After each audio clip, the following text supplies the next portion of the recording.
오늘은 이제 네 번째 시간으로 욕망에 대해서 같이 나누는데, 인간의 욕망. 욕망은 치료하고 다스릴 대상이다. 이런 주제예요. 갈라디아서 5장 16절에서 17절 말씀 같이 한번 읽어보겠습니다. 내가 또 말합니다. 여러분은 성령께서 인도하여 주시는 대로 살아가십시오. 그러면 육체의 욕망을 채우려 하지 않을 것입니다. 육체의 욕망은 성령을 거스르고 성령이 바라시는 것은 육체를 거스릅니다. 이 둘이 서로 적대 관계에 있으므로 여러분은 자기가 원하는 일을 할 수 없게 됩니다. 이 욕망에 대해서 이야기를 하기 위해서는 꼭 한 명 봐야 될 철학자가 있습니다. 락강. 우리 한번 영상을 먼저 보고 말씀 나누죠. 안상원 작가님의 책 미치게 친절한 철학에서 락강에 관한 일부 내용을 가져왔다. 자크 락강은 프랑스에서 태어나 의학과 정신병리학을 공부하였다. 락강은 프로이트의 제자였으며 프랑스 정신의학의 전통과 구조주의 방법론을 통해 프로이트의 이론을 계승하였으며 프로이트 학회를 만들기도 한다. 그는 프로이트로 돌아가자는 구호를 외치며 무의식에 대한 독창적인 해석으로 유명해지기도 하였지만 정작 프로이트는 락강에게 별 관심이 없었다고 한다. 프로이트에 대한 락강의 재해석에서 우리가 주목해야 할 것은 욕망 개념이다. 특히 락강은 인간은 타자의 욕망을 욕망한다고 했다. 나의 욕망이 사실은 알고 보면 다른 사람들의 욕망이라는 것이다. 이러한 욕망은 인간의 사회화 과정에서 사회가 공유하고 있는 가치나 믿음에 의해 주입되기도 한다. 사실 인간은 태어나서 어느 정도는 타자의 욕망을 내면화할 수밖에 없는데 그 이유는 다음과 같다. 소나 말 같은 초식 동물의 경우 태어나고 얼마 지나지 않아 걷기 시작하며 스스로 풀을 뜯어 먹는다. 하지만 갓 태어난 아이는 손과 발만 움직일 뿐 걷기는커녕 기어다니지도 못한다. 인간이 다른 동물과 크게 다른 점은 독립된 개체로 스스로 생존을 지킬 수 없는 유아기가 매우 길다는 것이다. 따라서 생존을 위해서는 부모라는 존재에게 의존할 수밖에 없으며 아이는 본능적으로 부모라는 존재에게 사랑받아야 자신이 생존할 수 있음을 알고 있다. 이 과정에서 우리는 부모의 욕망을 내면화한다. 유아기에 우리가 걷기 시작하고 무엇을 해낼 때마다 부모는 기뻐하며 환하게 미소 짓는다. 아이는 그런 부모를 보며 기분이 좋아진다. 부모의 기쁨을 자신의 행복으로 여긴다. 이 과정은 성장기가 되어서도 마찬가지다. 아이가 공부를 잘하면 부모는 기뻐한다. 아이는 그런 부모의 사랑을 받기 위해 부모가 원하는 것을 자신의 욕망으로 내면화한다. 이런 식으로 아이는 커가면서 그 대상을 때로는 또래 집단, 교사, 직장 상사 등 대상을 바꿔가면서 타인의 욕망을 충족시켜간다. 타자의 욕망을 욕망하며 살아가는 것이다. 락강은 우리에게 다음과 같이 묻는다. 당신이 욕망하는 것이 진실로 당신의 욕망인지를. 내면화된 타자의 욕망을 따라 살아가면 그것은 내 삶이 아니다. 타자의 욕망을 걷어내 내가 원하는 것으로 채워야 한다. 다른 이들의 욕망에 휘둘리지 말아야 한다. 우리는 더 이상 어린아이가 아니다. 네. 자, 여러분. 제가 예전에도 한번 이 락강의 그 가장 핵심적인 말, 인간은 타자의 욕망을 욕망한다. 그러니까 뭐 다시 보셔서 아시겠지만 우리가 무언가를 간절히 원해요. 근데 그 원하는 것이 정말 내 순수하게 내 마음에서 나오는 것인가? 아니면 부모, 친구, 더 나아가서 사회가 은연중에 우리 안에 주입하고 있는 것은 아닌가라는 그런 생각들을 해보아야만 한다는 거예요. 그러니까 여러분들이 지금 욕망하고 있는 것이 무엇인가? 그 욕망은 내 내면에서 나온 것인가? 아니면 타자의 욕망을 나도 욕망하고 있는 것인가? 한번 생각해 보셔야 된다는 거죠. 사실은 오늘 말씀을 준비하면서 제 마음이 참 무겁고 많이 불편했습니다. 지난 월요일부터 제가 새 차를 타기 시작을 했습니다. 차를 구매하는 과정 전체가 내가 타인의 욕망을 욕망하고 있는 것이 아닌가? 이런 생각들을 많이 하게 되는 그런 상황이었었고요. 이제 교회차가 15년이 넘잖아요. 차를 바꿔야 된다라는 그런 현실적인 필요가 있었죠. 근데 제 마음속에는요, 그 필요를 넘어서서 또 하나 다른 목소리가 제 안에 스멀스멀 막 이렇게 들려오기 시작을 했습니다. 제 마음에는요, 이제 더 이상 스타렉스 같은 박스카는 타고 싶지가 않아. 주변 목회자들을 보니까 이런 차를 타고 있는 사람은 딱 2명, 나하고 다른 사람 2명밖에 없어. 이런 현실적인 부분들, 이런 것들이 있었습니다. 그러니까 결정적으로 제가 생각을 더 하게 됐던 제 것들은 예준이의 어떤 행동들. 낡은 교회차를 타고 학교를 가거나 학교에서 올 때 친구들을 보는 걸 굉장히 좀 이렇게 머쓱해하는 그런 모습들. 그래서 항상 하는 얘기가 뭐냐면, 아빠, 오늘 형 차 타고 올 수 있어? 형 차 타고 갈 수 있어? 항상 이런 얘기들. 이런 아들의 모습을 보면서 제 마음이 참 불편한 거예요. 편하지 않은 거죠. 어쩌면 더 정확하게 얘기하면 이 아들의 마음, 예준이의 마음을 저의 욕망을 정당하기 위한 핑계로 삼았는지도 모르겠어요. 처음에는 이제 카니발 정도 사자. 박스카는 싫고 카니발 정도 사자라고 생각을 했었지만 집안에서 좀 이렇게 가족들이 그건 별로다. 좀 만류하는 것도 있었고요. 그래서 저는 이제 제가 타인의 욕망을 욕망하다 보니까 그 만류를 기꺼이 핑계 삼아서 다른 차로 눈을 돌리기 시작을 했던 것 같습니다. 차를 계약한 게 2주, 지금 오늘이면 한 3주 되나요? 3주 됐는데, 차를 계약하기 전까지, 차를 계약하고 나서 이후에도 저는 이 차를 타는 게, 이런 차를 계약하는 게 하나님께서 기뻐하시는 건가? 우리 성도들은 어떻게 생각할까? 타인들은 나를 어떻게 생각할까? 이런 생각들을 굉장히 고민을 많이 했었어요. 그러면서 제 안에는 차를 사는 것도 중요하지만 이것이 옳은가 그른가라는 것들을 생각을 해야 되는 부분들이 우리 가정에는 있거든요. 그래서 이것들을 하나하나 생각들을 정리해 가면서 결국 이제 보니까 이런 욕망들의 합작품이었다라는 생각들이 들었어요. 내 나이면 이제 마지막 차다라는 생각이 드는 거예요. 이제 이것도 한 15년 타다 보면 더 이상 차를 타겠나 하는 생각. 한 번쯤은 내 이름으로 된 내 차를 한번 가져봤으면 좋겠다. 그런 욕망이 한 60%. 한 예준이의 욕망이, 예준이가 아빠 차, 교회 차에 대해서 좀 그렇게 생각하는 것에 대한 욕망 한 30%.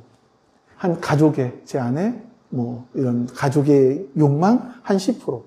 한 이렇게 해서 이제 계약서에 서명을 하게 됐습니다. 그리고 갑작스럽게 한 2주 만에 차를 받게 된 거죠. 근데 그러면서 제가 이제 이런 거예요. 요즘에 말씀을 나누고 있는 게 이거잖아요. 뭐예요? 지금 제목이 총 주제가 뭐였죠? 바늘길을 통과한 부자. 이번엔 특히나 또 욕망에 대한 거란 말이에요. 욕망을 다스리자라고 하면서 타인의 욕망을 욕망하며 살아가는 저의 모습을 보면서 이게 참 설교하기 거북하다. 사실은 이거 뺄까? 이걸 빼고 다음으로 넘어갈까? 이런 생각을 하기도 했었어요. 그럴 정도로 제 마음에 여러 가지 생각들이 많이 있었어요. 근데 그래서 그러다 보니까 오늘 설교는 여러분을 향한 것이기 이전에 저 자신을 향한 다짐이기도 하고 외침이기도 하고 그런 여러 가지 것들이 제 안에 있었다. 이런 말씀을 드려야 될 것 같습니다. 이제 이 제 마음 속에 보면 두 가지의 마음이 공존하고 있어요. 이게 바울이 갈라디아서 5장 본문에서 말씀하고 있는 영적 전쟁의 실체인 것 같습니다. 자, 우리 한번 본문 말씀 다시 한번 읽어볼까요? 내가 또 말합니다. 여러분은 성령께서 인도하여 주시는 대로 살아가십시오. 그러면 육체의 욕망을 채우려 하지 않을 것입니다. 육체의 욕망은 성령을 거스르고 성령이 바라시는 것은 육체를 거스릅니다. 이 둘이 서로 적대 관계에 있으므로 여러분은 자기가 원하는 일을 할 수 없게 됩니다. 자, 사도 바울이 말하는 거예요. 인간의 마음속에, 자신의 마음속에는 육체의 욕망 하나가 있더라. 그리고 또 다른 한쪽에는 성령이 계시더라. 이게 서로 거스르면서 치열하게 대적하더라 이거예요.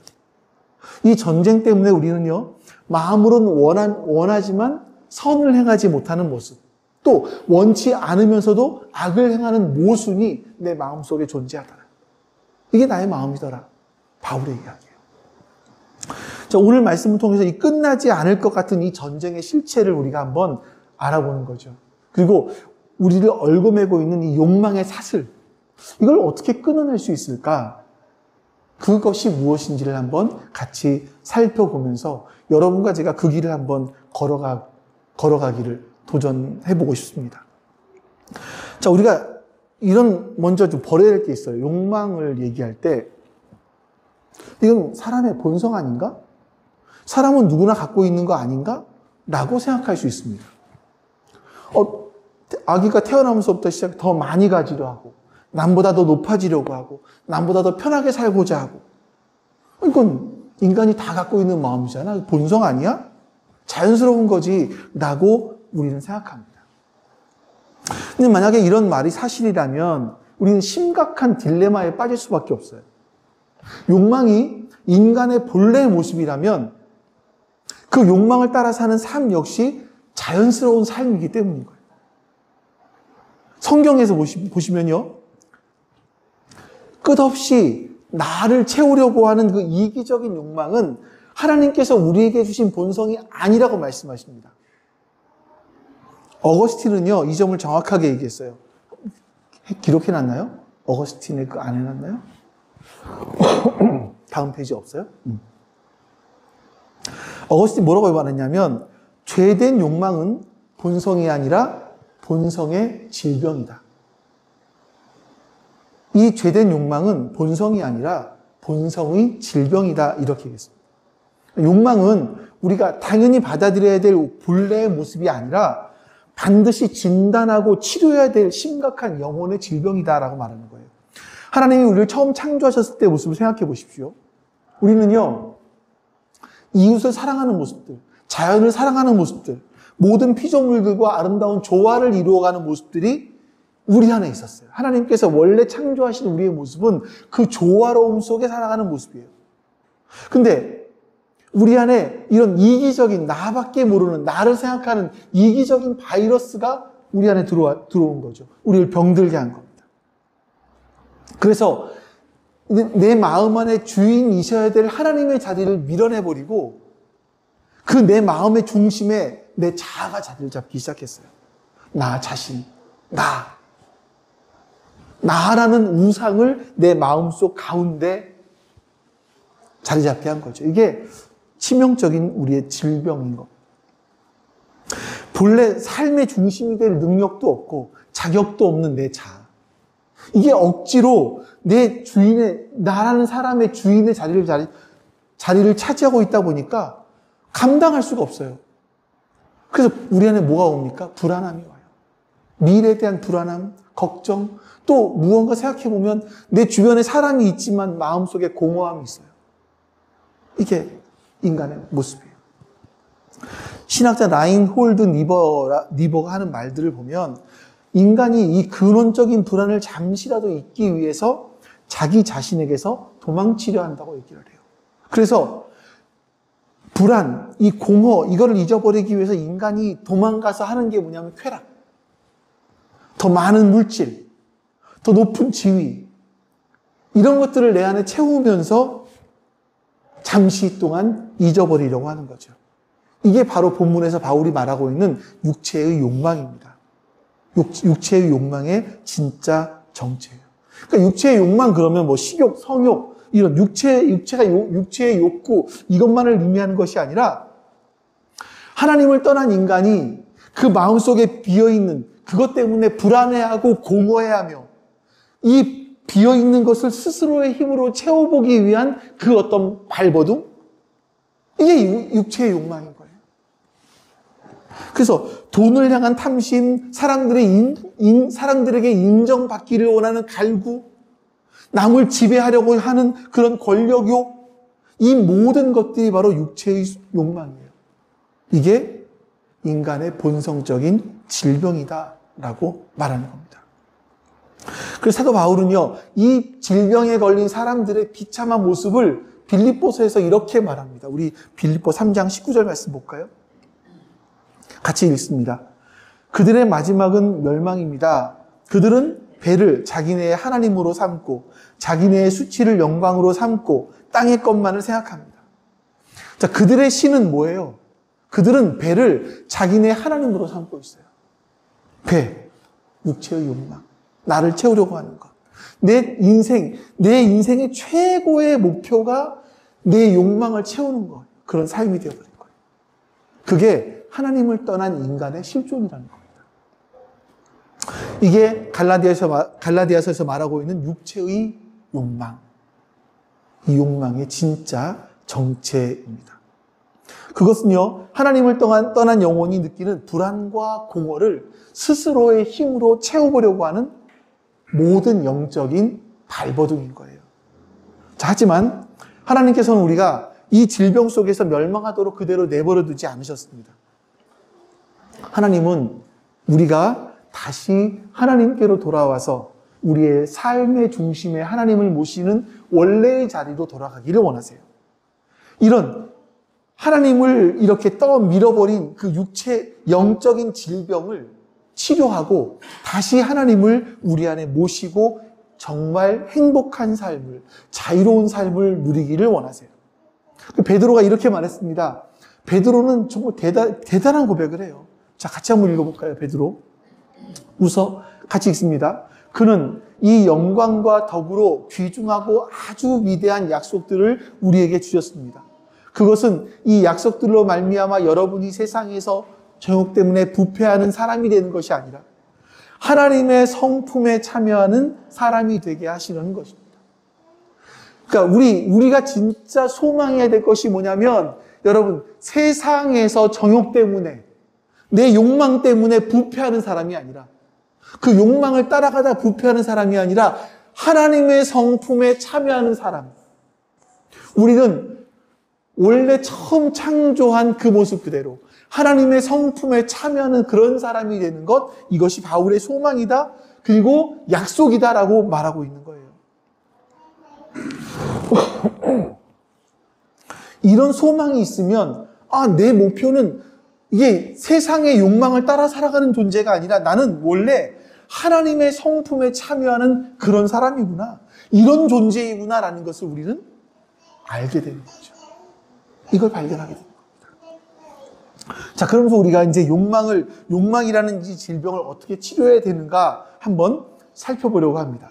자, 안타깝게도요, 사람들은 이 욕망이라는 질병에 대해서 잘못된 처방전을 가지고 있어요. 두 가지만 말씀드릴게요. 첫 번째, 우리 잘못된 처방전이 뭐냐면, 인간의 모든 욕망을 악이라고 규정해요. 악. 그래서 억눌러요. 금욕주의죠, 금욕주의. 자, 금욕주의가 뭘까요? 이제 금욕주의가, 먼저 우리가 이 금욕주의에 대한 오해부터 좀 해결을 해야 될 것 같아요. 자, 금욕주의자라고 하면 여러분은 어떤 이미지가 떠오르십니까? 종교적인 깨달음을 얻기 위해서 인간의 모든 욕망들을 이렇게 철저하게 억누르는 사람. 그렇지 않나요? 제가 예전에 이런 사진 보여드렸어요. 기억나세요? 혹시? 인도의 철학자, 인도의 수도사이고요. 아마르 바라티라는 사람이에요. 이 사람은요, 1973년부터 시작해서 오른팔을 한 번도 내리지 않았어요. 저 오른팔, 손끝이 얼마나 이렇게 구부러졌는지. 왜 이랬냐면, 이게 자신의 신을 향한, 자신의 신을 영화롭게 하는 행동이다라고 하면서 10년, 지금도 살아있나 모르겠지만 20년 가까운 시간 동안을 팔을 내리지 않고 있어요. 그래서 팔이 다 말랐어요. 이게 내려오지 않는데요, 지금. 다 굳어버려가지고. 자, 이 사람의 신을 향한 열정. 놀랍죠. 근데 하나님께서 우리에게 원하시는 것이 이런 모습일까요? 아닙니다. 이런 극단적인 모습만 보고 이 금욕주의라는 개념 자체를 우리가 부정해서는 안 됩니다. 자, 진정한 기독교적 금욕주의는요, 어떤 스스로를 절제하고 스스로를 다스리는 경향을 말하는 거예요. 그래서 우리 기독교 신앙은요, 이 뿌리의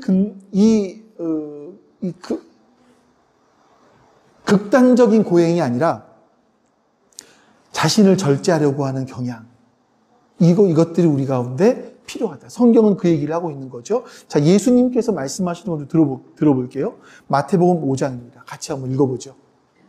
간음하지 말아라 하고 말한 것을 너희는 들었다. 그러나 나는 너희에게 말한다. 여자를 보고 음욕을 품는 사람은 이미 마음으로 그 여자를 범하였다. 내 오른 눈이 너를 하여금 죄를 짓게 하거든 빼서 내버려라.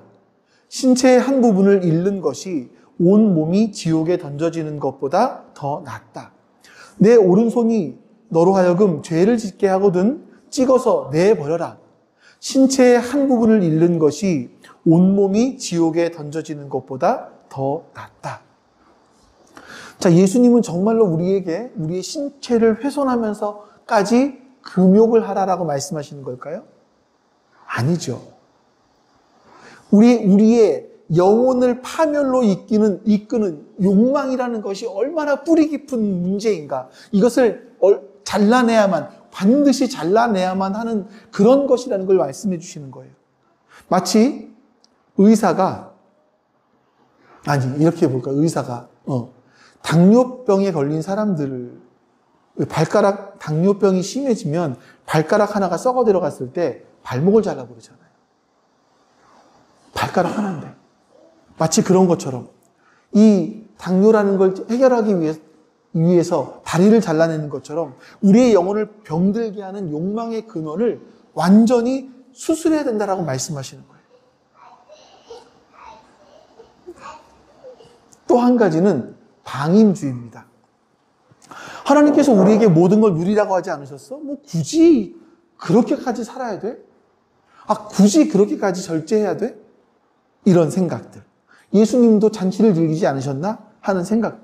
그래서 내 욕망을 정당화하는 거예요, 정당화. 자, 이 길은 굉장히 자유로운 것처럼 보입니다. 하지만 결국요, 우리를 욕망의 노예로 만들어 버리게 됩니다. 제어되지 않는 욕망은요, 결코 만족을 모르기 때문에 더 큰 쾌락, 더 큰 소유, 더 큰 인정, 이러면서 인생을 소진하게 되는 거죠. 바울이 갈라디아서에서 육체의 욕망을 따라 살 때 나타나는 증상들, 결과들 이렇게 말을 합니다. 갈라디아서 5장 19, 21절. 같이 읽어볼게요. 육체의 행실은 환히 드러난 것들입니다. 곧 음행과 더러움과 방탕과 우상숭배와 마술과 원수매줌과 다툼과 시기와 분냄과 분쟁과 분열과 파당과 질투와 술취함과 흥청망청 먹고 마시는 노름과 그와 같은 것들입니다. 내가 전에도 여러분에게 경고하였지만 이제 또다시 경고합니다. 이런 짓을 하는 사람들은 하나님의 나라를 상속받지 못할 것입니다. 이게 뭐예요, 여러분? 육체의 욕망을 방치했더니 우리의 삶에 나타나게 된 열매들이에요. 이런 것들이 있단 말이에요. 그리고 마지막에 뭐라고 말합니까? 그런 사람들은 하나님 나라를 상속받지 못할 겁니다. 라고 이야기를 합니다. 자, 그러면서 제시하는 올바른 처방전이 뭐냐면 성령을 따라 행하는 거예요. 극단적인 고행, 이거는 자기의 힘으로 욕망을 억누르려고 하는 거죠. 근데 성경적인 절제는요, 성령의 능력으로 욕망을 다스리는 그런 삶을 말합니다. 갈라디아서 5장 뒷부분에서 성령의 9가지 열매가 나와요. 같이 한번 또 읽어볼까요? 그러나 성령의 열매는 사랑과 기쁨과 화평과 인내와 친절과 선함과 신실과 온유와 절제입니다. 이런 것들을 막을 법이 없습니다. 다음 페이지 한번 같이 보여주실래요? 두 가지를 같이 묶어놨어요.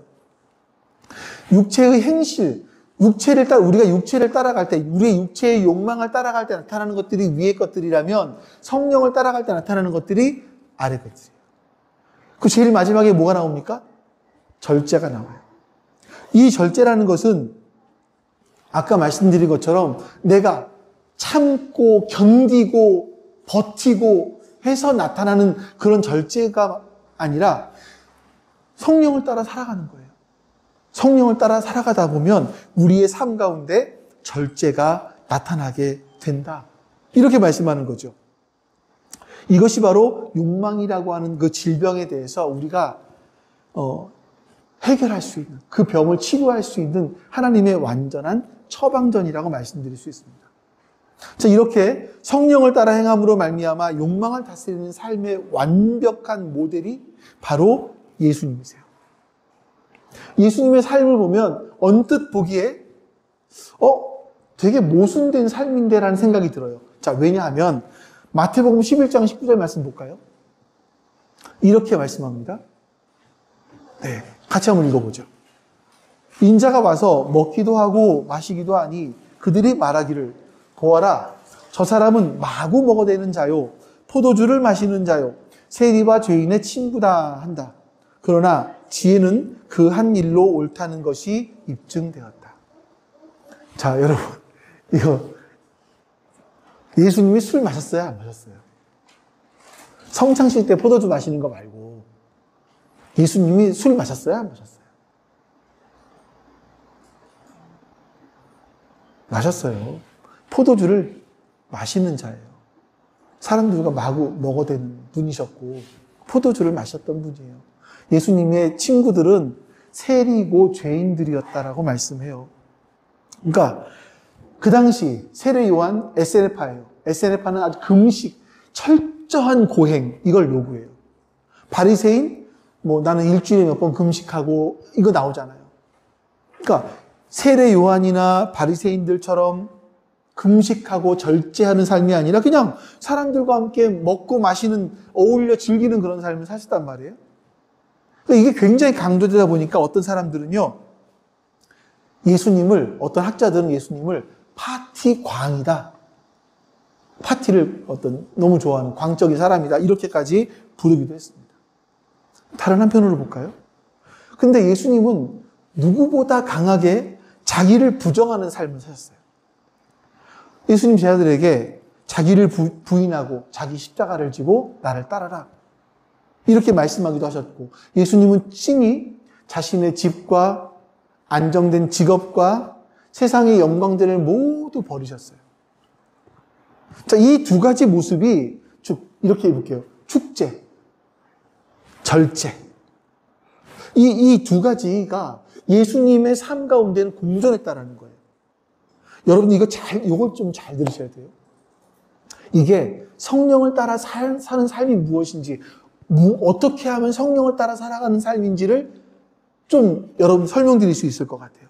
자, 축제와 절제가 공존하는 예수님의 삶. 그래서 신학자 데일 앨리스는 이렇게 말합니다. 예수님의 삶을요, 세속적 금욕주의자였다. 세속적 금욕주의자. 이 말은요, 예수님의 절제와 금욕이 세상을 등지거나 혐오하는 것이 아니라 오히려 이 세상 속에서 하나님의 뜻을 온전히 이루기 위해서 적극적이고 능동적으로 스스로 선택하신 삶이었다. 이렇게 말한 겁니다. 자, 보세요. 예수님께서 축제를 즐기신 이유는 뭡니까? 잔치를 즐기신 이유는 뭐예요? 쾌락을 위해서, 내가 먹고 내가 마시는 나의 쾌락을 위해서가 아니라 그 죄인들에게 하나님의 나라가 어떤 곳인지를 맛보여주기 위한 거였었어요. 예수님은 그 목적이었습니다. 그래서 죄인들과 함께 식사를 하고 같이 먹고 마시는 일을 하셨습니다. 그리고 그들에게 하나님 나라의 기쁨을 잠시 보여주셨어요. 이건요, 죄인들과 함께 먹고 마셨던 것은 사랑의 식탁이었죠. 자, 그리고 예수님이 광야에서 금식하십니다. 이건요, 예수님은 고통 자체를 즐거워하시는 분이 아니에요. 그건 하나님과의 깊은 사귐을 위한, 어떤 영적인 힘을 공급받기 위한 하나님과의 사귐의 교제. 이거였죠. 예수님은요, 이 금욕과 축제가 서로 대립하는 개념이 아닙니다. 이건 하나님을 사랑하기 때문에 하나님을 사랑하는 가운데서 흘러나오는 자연스러운 삶의 방향인 거예요. 하나님의 사랑, 아버지의 사랑으로 충만했기 때문에, 자, 우리가 우리의 욕망이 왜 욕망합니까? 사람들이 욕망하는 이유는 자신을 증명하기 위한 거잖아요. 예. 내 욕망, 이것들을 내 안에 채움으로 말미암아, 저 같으면 이런 차를 삼으로 말미암아 내 가치를 증명하고 싶어 하는 생각.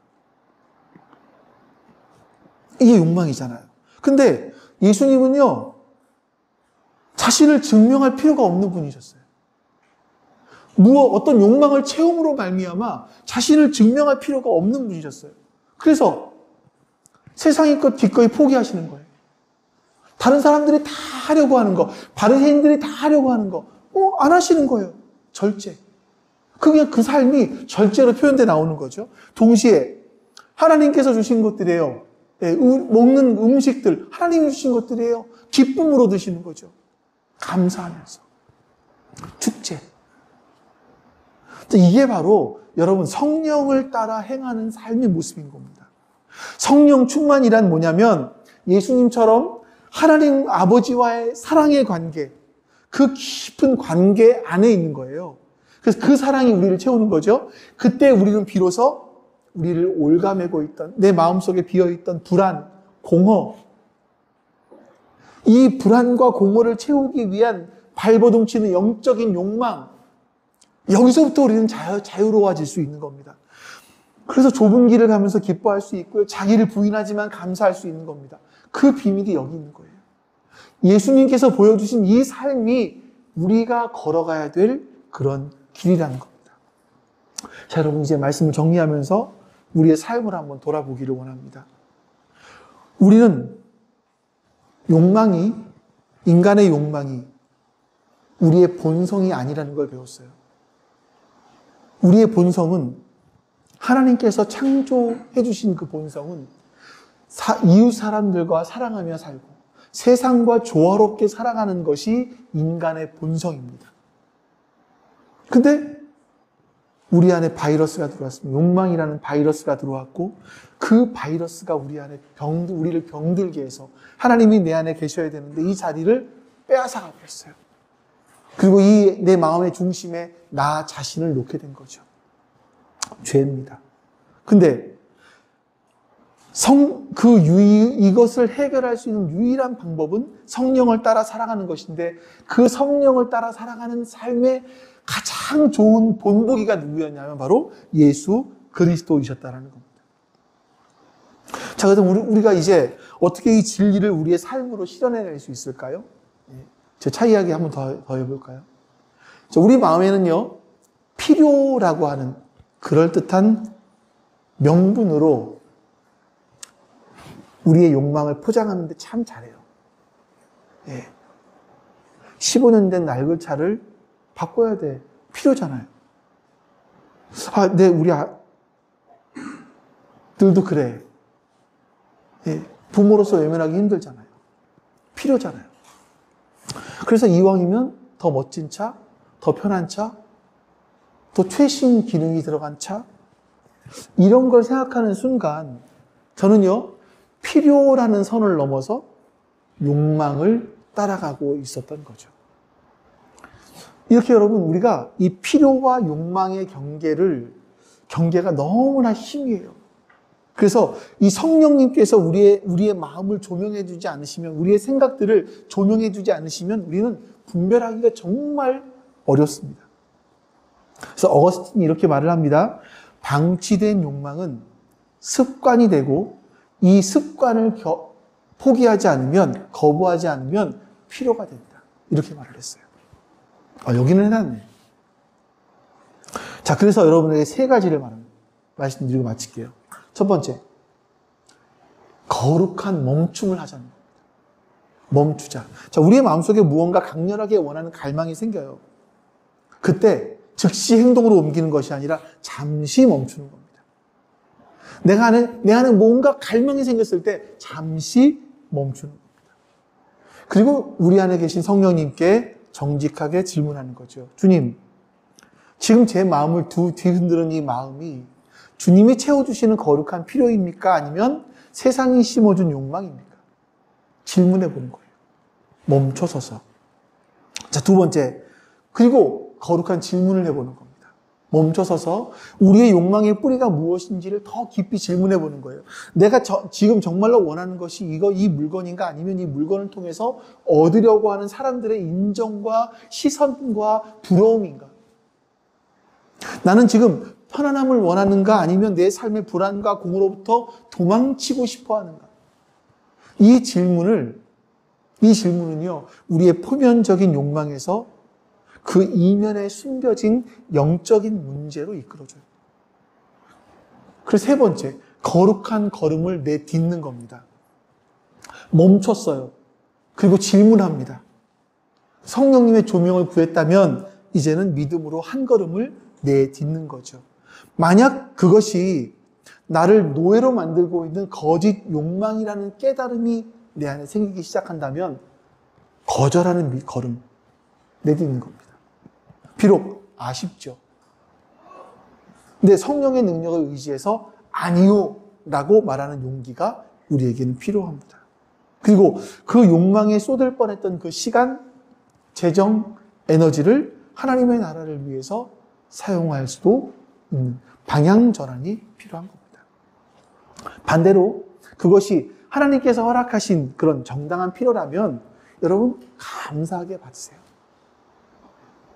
감사하게 받으면서 걸음을 내딛는 겁니다. 근데 중요한 게 있어요. 하나님께서 우리에게 허락해 주시는 많은 우리의 행복함을 위해서 주시는 것들이 많이 있습니다. 그런데 감사히 받았는데 그것이 나의 만족, 나의 자랑을 위해 사용하는 것은 아니라는 거죠. 그래서 저희도 집사람이 좀 같이 제안하긴 했습니다만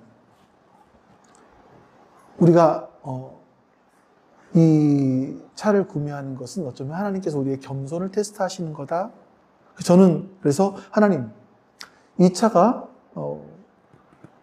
나의 교만의 도구가, 우리의 교만의 도구가 되지 않게 하시고 사람을 섬기는 도구가 되게 해주십시오라고 기도하기 시작을 했습니다. 여러분, 영적 싸움은요 혼자 하지 못합니다. 저 역시 이렇게 말씀을 했지만 어떻게 보면 외적으로 봤을 때는 또 실패했네라고 보여질 수도 있고요.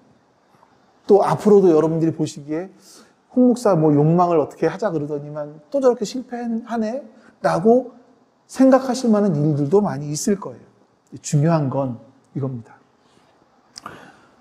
우리는 한 번 실패했기 때문에 끝나는 인생이 아니라 넘어진 자리에서 다시 일어설 수 있는 그런 사람들이에요. 함께 주님께로 나아갈, 주님을 향할 수 있는 우리는 그런 존재들이라는 겁니다. 그래서 우리가 서로 모여서 공동체가 뭐겠습니까? 서로 격려해 주는 거죠. 우리의 연약함을 서로 격려해 주고 우리가 거룩한 이 믿음의 걸음을 한 걸음씩 한 걸음씩 나아가는 겁니다. 세상에서 썩어질 것들을 피하고 하나님의 성품에 참여하는 그런 사람들이 우리가 되는 겁니다. 더 이상 우리가 욕망의 노예, 육체의 욕망에 끌려다니는 삶을 멈추고 성령의 능력을 힘입어서 어떤 우리의 욕심과 탐심 이런 것들을 다 십자가에 못 박고 사랑과 희락과 화평과 절제의 열매를 맺는 그런 여러분과 제가 되기를, 우리가 앞으로 선택해가는 과정 속에서 실수할 수 있지만 여전히 계속해서 끊임없이 하나님 나라 갈 때까지 바로 신의 성품에 참여하는 그 길을 선택하는 여러분과 제가 될 수 있기를 주님의 이름으로 간절히 축원합니다. 우리가 없는 하나님의 나라를 원하지 않으셔서 시간을 뚫고 공간을 뚫고 우리 가운데 오신 주님, 그 주님께서 우리에게 새로운 소망을 넣어주셨는데, 소망을 심어주셨는데, 우리는 여전히 이 세상 사람들이 욕망하는 것을 욕망하며 살아가고 있지는 않은가? 다시 한번 우리의 마음을 돌아봅니다.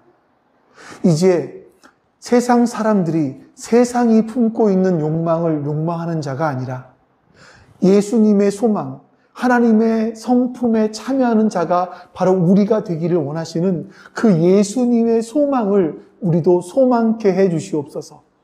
그래서 우리 역시 그 신의 성품에, 하나님의 성품에 참여하기를 소망하며 우리의 삶의 순간순간마다 선택할 것들을 선택해 나갈 수 있는 우리가 되게 해 주시옵소서. 세상과 다름 속에서 우리의 존재가 증명될 수 있도록 주님 도와주시옵소서. 감사드립니다. 여호와는 내게 복을 주시고 너를 지키시기를 원하며 여호와는 그의 얼굴을 내게 비추사 은혜 베푸시기를 원하며 여호와는 그 얼굴을 내게로 향하여 드사 평강 주시기를 원하노라. 아멘. 이제는 시간과 공간을 뚫고 우리 가운데 찾아오셔서 새로운 소망을 주신 예수 그리스도의 은혜와 우리가 하나님의 성품을 담게 하게 하시기 위해서 예수 그리스도를 우리에게 보내주신 아버지 하나님의 사랑하심과 그 사랑을 우리 마음속에 절절히 깨닫게 해주시는 성령 하나님의 함께 하심이 지금 주 앞에 모여 예배드린 모든 하나님 백성들 머리 위에 지금부터 영원토록 함께 하시기를 간절히 축원하옵나이다. 아멘.